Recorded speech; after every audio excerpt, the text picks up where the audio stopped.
hands wouldn't stop shaking as I stood in the doorway of that brand new house. The house my husband and I had put $47,000 into. The down payment, the closing costs, the first year of HOA fees. I could hear my son's voice from the other room, calm and deliberate, like he was reading from a script he'd rehearsed. "Mom, I need you to leave. This is our home now, and Irene's family's coming. It's not a good time." I stood there holding a casserole dish covered in foil, the green bean one he'd asked me to bring. Steam was still rising around the edges. He had no idea I still had every wire transfer confirmation sitting in a folder on my kitchen counter. He had no idea that a single phone call could freeze the account we'd set up specifically for the mortgage bridge loan, the one with my name still on it. I smiled at him, set the casserole dish on the entry table, and walked back to my car. I sat behind the wheel for a long moment without starting the engine. My husband, seated beside me, was very still in that particular way of his, the way he gets when he is trying not to fall apart. "She planned this," I said quietly. He didn't answer right away. He looked straight ahead through the windshield at the freshly painted front door of the house we'd helped buy, the wreath on it chosen by our daughter-in-law, the doormat that said, "Home is where the heart is," in looping script. "I know," he finally said. We drove 2 miles from McDonald's with free Wi-Fi, not because we needed coffee, but because I needed to sit somewhere ordinary while I did something that felt anything but. I opened my banking app. My husband opened his phone and pulled up the number for our attorney. By the time we got home that afternoon, things had begun to unravel at that housewarming party in ways our son would not fully understand until the next morning. I should back up. My name is Vera, and I've been a wife, a mother, and a middle school librarian for most of my adult life. My husband, Harold, spent 31 years working for a civil engineering firm before he retired at 64 with a modest pension and a persistent lower back problem he refuses to complain about. We are not wealthy people. We are careful people. There is a difference. Our son, Cody, was born when I was 28. He was a quiet child, thoughtful in the way that made teachers love him and classmates overlook him. He read everything. He built model planes. He called me every Sunday from college until his junior year when he met Irene. I want to be fair about Irene. I have spent a lot of time trying to be fair. She came from a family that placed a great deal of importance on appearances. Her mother, a woman named Deb, wore jewelry at 10 in the morning on a Tuesday and drove a car that cost more than our first house. Her father was pleasant enough, but spoke primarily about investments and golf handicaps. They were the kind of people who made you feel subtly underdressed regardless of what you wore. Irene herself was sharp, organized, and pretty in a way that seemed effortful. Cody was dazzled. I understood it. What I didn't understand was how quickly he began to change once she was in his life. The Sunday calls stopped. When I brought this up gently, Cody said he was just busy, that adult life was demanding. I told myself that was true. Parents are supposed to loosen the grip. But then there were the holidays. The first Thanksgiving after they got serious, we were told they'd be spending it with Irene's family. That was fine. Families share holidays, I understood. Christmas, same story. I put on a smile and made Harold his favorite coconut cake, and we watched old movies and told each other it was actually quite nice, just the two of us. By the second year, it had become a pattern. Easter with her family. 4th of July with her family. Our birthdays, a brief text and a gift card to a restaurant we'd mentioned once. Cody had not been difficult or unkind. He had just become managed. Every interaction with us felt scheduled, brief, and faintly apologetic. When he called to tell us he and Irene were engaged, I cried. Happy tears, I told myself, and some of them were. The wedding planning was where things shifted in ways I still have trouble articulating. We were invited to participate, and then slowly, gently, we were not. The venue Irene had chosen was in the town where her parents lived, 4 hours away. When I suggested we might like to see it beforehand, Cody said Irene's mother had already handled all the details. When I asked about the rehearsal dinner, traditionally the groom's family's domain, I was told Irene's family would prefer to host it themselves. It's just easier, Cody said. I swallowed that, and the next thing, and the one after that. Harold and I contributed $47,000 across the span of 18 months. I want to be precise about that number because it matters. It was not a casual gift. It was Harold's retirement savings that we had earmarked for a specific purpose. A down payment on a modest house somewhere warm, maybe the Carolinas, where we'd always talked about retiring. We gave it to our son because he and Irene had found a house they loved and had come up short on the financing. They were $47,000 short, to be exact. Harold didn't hesitate. He said, "That's what we saved it for, family." He meant that differently than it turned out. We structured it as a loan, not because we expected to be repaid, but because our attorney advised us to document it. There was a promissory note, signed by Cody, witnessed. The monthly repayment amount was nominal, almost symbolic, $100 a month. We told him we would forgive the loan entirely once they were settled in staple, that the paperwork was just a formality. Irene did not like the promissory note. She told Cody it was insulting, that it implied they weren't trustworthy. Cody relayed this to us, his voice careful and even. We held firm on the documentation, and I could feel the temperature drop between us after that, slow and steady as a winter coming on. Still, we attended the housewarming. We drove 4 hours. I made the green bean casserole because Cody had specifically asked for it. One of those small requests that feels like an olive branch, that makes you think maybe everything is fine after all. Maybe you've been imagining the distance. We arrived at 2 o'clock, exactly when the invitation said. There were already a dozen cars in the driveway, most of them belonging to Irene's family. Her parents were in the kitchen, her aunts were arranging flowers, her college roommates were laughing in the backyard. The house smelled like new carpet and something baking in the oven. Cody met us at the door. His expression, just for a moment, flickered with something I couldn't name. Then Irene appeared behind him, her hand on his arm. "We need to talk for a second," she said. She led us to a side hallway, the kind of hallway where you have conversations you don't want overheard. "I have to be honest with you," she said. "I know this might be hard to hear." She was using her careful voice, the one that sounds like concern but lands like a door closing. "Today is really important to us, and there's a certain dynamic when your family is here that makes things complicated. Cody and I talked about it, and we think it would be better if today was just our friends and my family. It's nothing personal." I looked at my son. He did not look at me. "You should have told us before we drove for hours," Harold said. His voice was remarkably steady. "I know. I'm sorry about that." She didn't sound sorry. She sounded resolved. "The casserole's on the entry table," I said. And we left. We did not cry in the car. We did not speak for the first 20 minutes. The GPS guided us through unfamiliar suburbs, past strip malls and subdivisions, until Harold pulled into that McDonald's parking lot and turned off the engine. "The loan," he said. "Yes." The promissory note gave us specific rights. The loan was structured with a clause, our attorney's insistence, that allowed us to call the balance due in full if we had reasonable grounds to believe the relationship had become adversarial. It was language I had thought was excessive at the time. I had almost asked to take it out. I was very glad I had not. Harold called our attorney from the parking lot. I sat beside him and listened to him explain what had happened in the quiet, factual way he has always handled difficult things. Our attorney said she would make some calls. She would contact the bank that held the mortgage. She would begin the process. Cody called at 6:47 that evening. I watched his name on my phone screen and let it ring. He called again at 7:12. Then Irene called from her own number at 7:30. Then Cody again at 8:15. Then a text. "Mom, what is going on? The bank called. Please call me back." I read it and set the phone face down on the kitchen counter. Harold made us scrambled eggs for dinner. We ate at the kitchen table without the television on, which almost never happens. Outside the window, the neighbor's dog was barking at something in the dark. "Did I do too much?" I asked. Harold considered this seriously. He doesn't give easy answers. "You did what a mother does," he said. "She kept giving. That's not the same as doing wrong." But I kept ignoring the signs. "Yes," he said gently, "we both did." That was the most honest conversation Harold and I had in years, maybe. About our son, about ourselves, about the story we'd been telling ourselves versus the one that was actually happening. We had been so careful not to see it. I thought about the graduation party 3 years ago.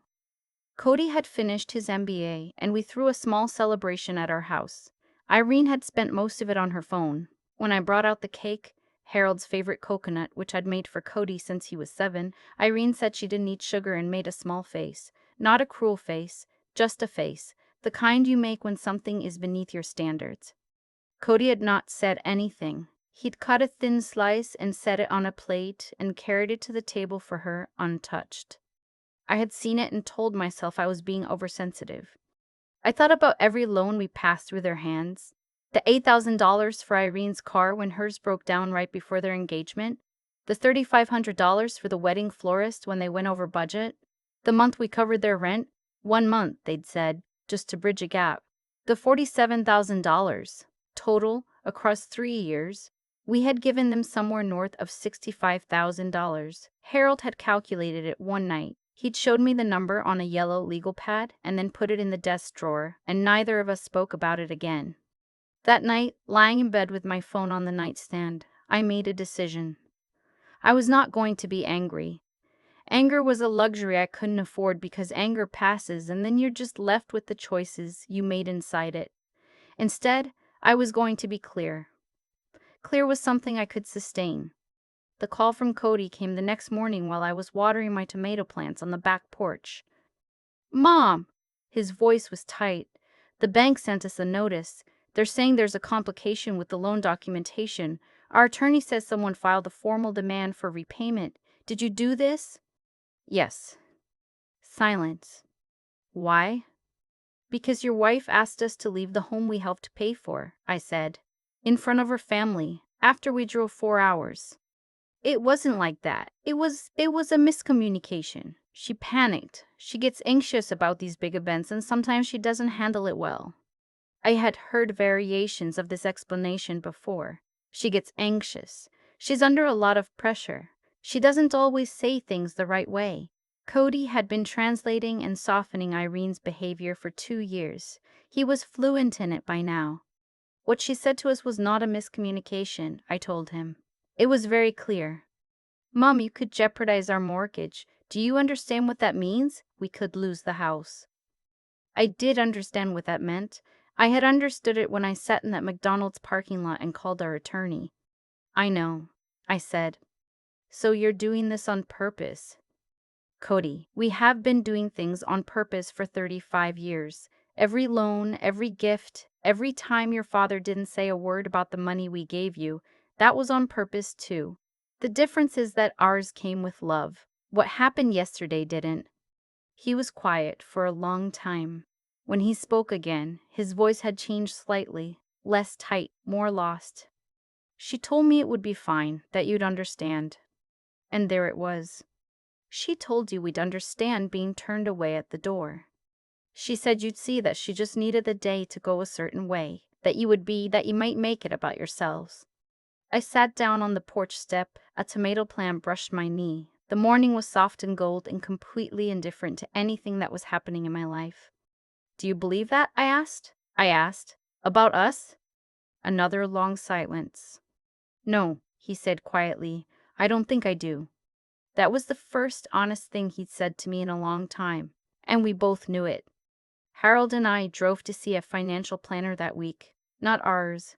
A new one, someone with no context, who would look at our numbers without the emotional weight. We went over everything, the loan documentation, our remaining retirement savings, the adjustments we've been quietly making to our own plans in order to support our son's life. Seeing it laid out on a spreadsheet by a stranger was clarifying in a way that years of private knowing hadn't been. We also updated our estate documents. This was not done out of anger, it was done out of clarity. Our attorney, the same sharp woman who'd helped us draft the promissory note, walked us through the options. We restructured the trust to add provisions. We are not vindictive people, but we are no longer people who will mistake love for obligation. The week after that, I got a call from Irene's mother, Deb. She was polite, but there was something strange just beneath the surface, like a tablecloth pulled too tight. "I wanted to reach out, Vera," she said. "I think there's been a misunderstanding between our families." "What part do you feel was misunderstood?" I asked. She paused. "Irene can be direct. She doesn't always read a room the way she should. I want you to know that Harold and I mean, Irene's father and we both think very highly of you. We would never have encouraged her to ask you to leave. But you were there. Another pause. Longer this time. We didn't know what she'd said to you until afterward. I believed her, partly. I believed that Irene had acted without her parents' knowledge in the moment. I also believed that Deb had watched us arrive, watched us be ushered to a side hallway, and had not come to find us. There is a version of complicity that doesn't require planning. I appreciate you calling, I said. I genuinely do, but this isn't something a phone call can fix. She asked Lee why might consider coming to dinner, just the four parents, to clear the air. I told her I'd think about it. I didn't think about it long. We declined. 6 weeks after the housewarming, Cody drove to our house alone.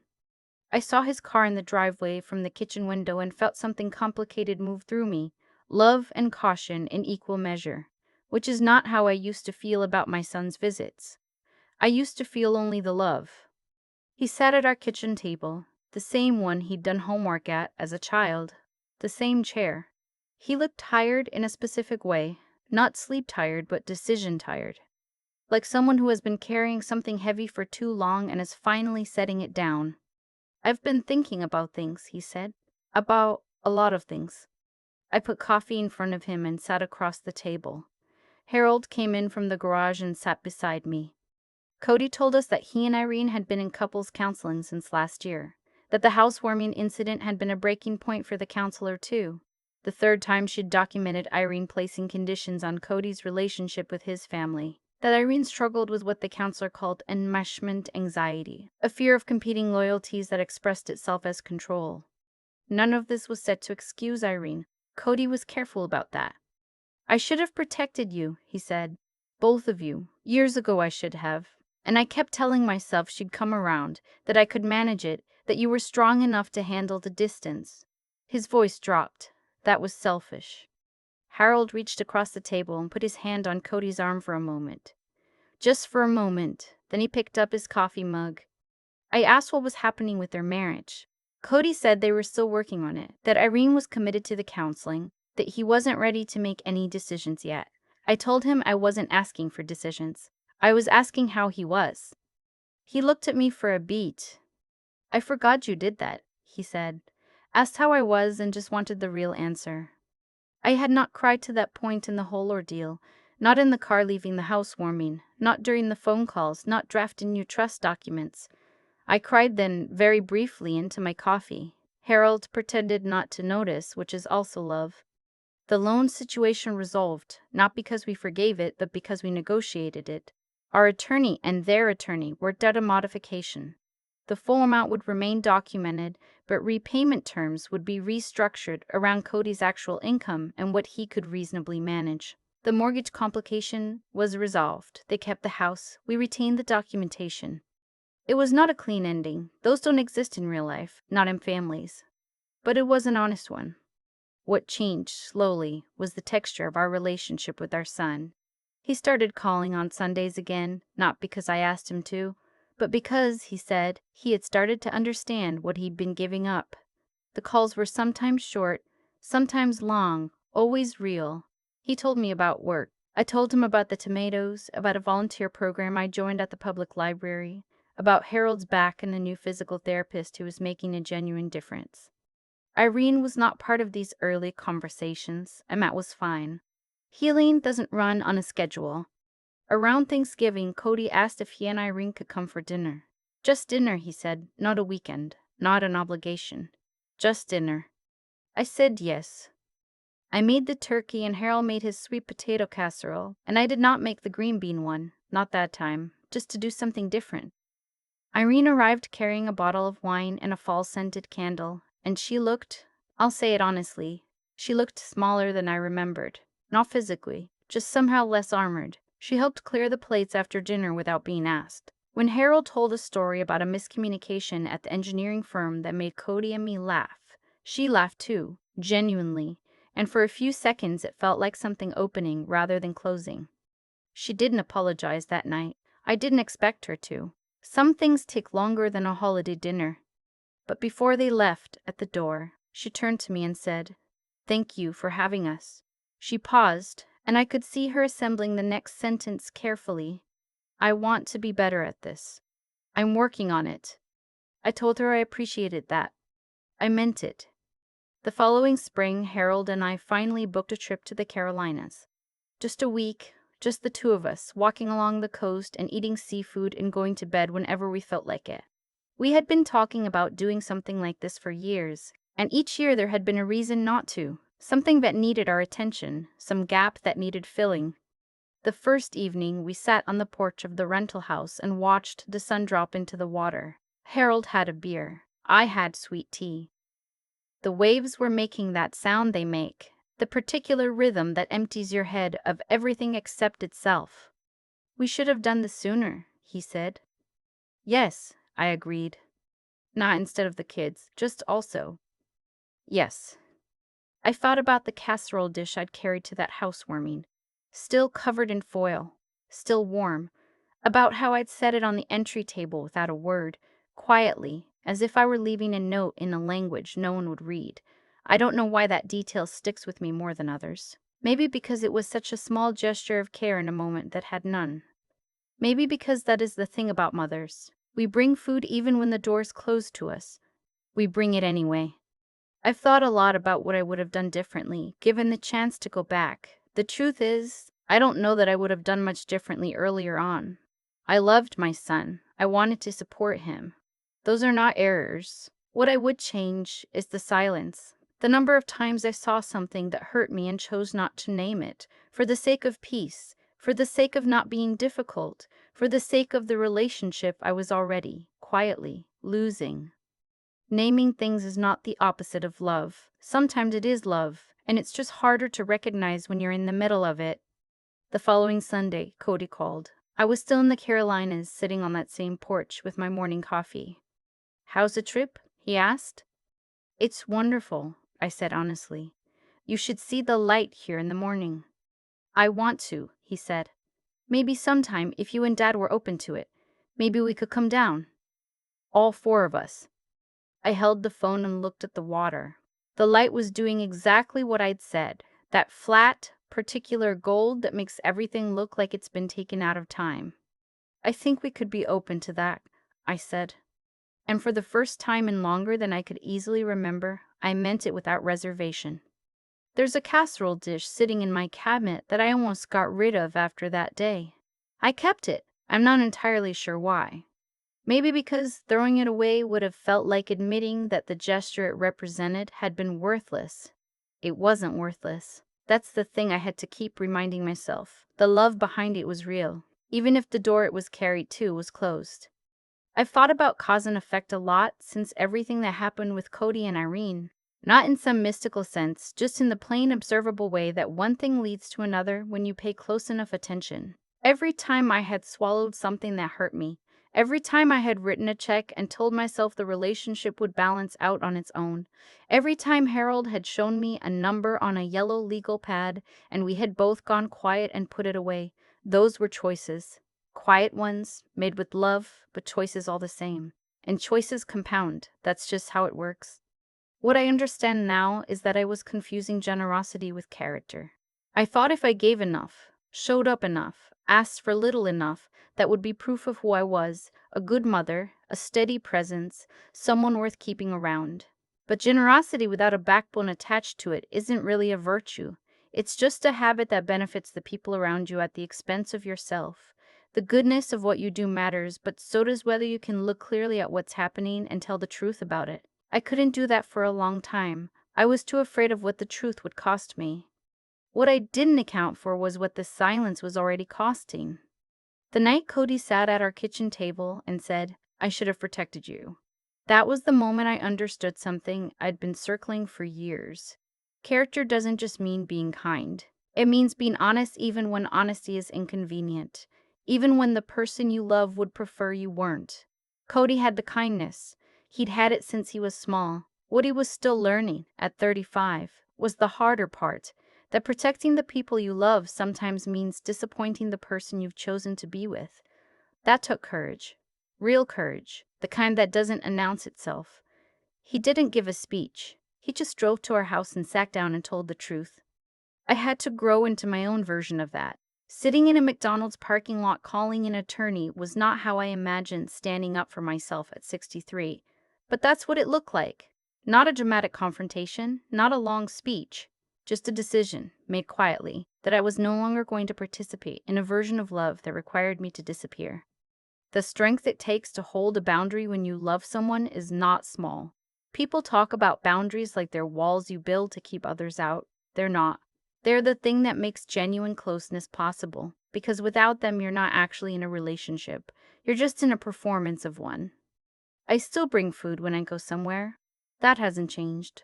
But now I notice whether the door is open before I walk through it. And if it isn't, I know I have the right to turn around.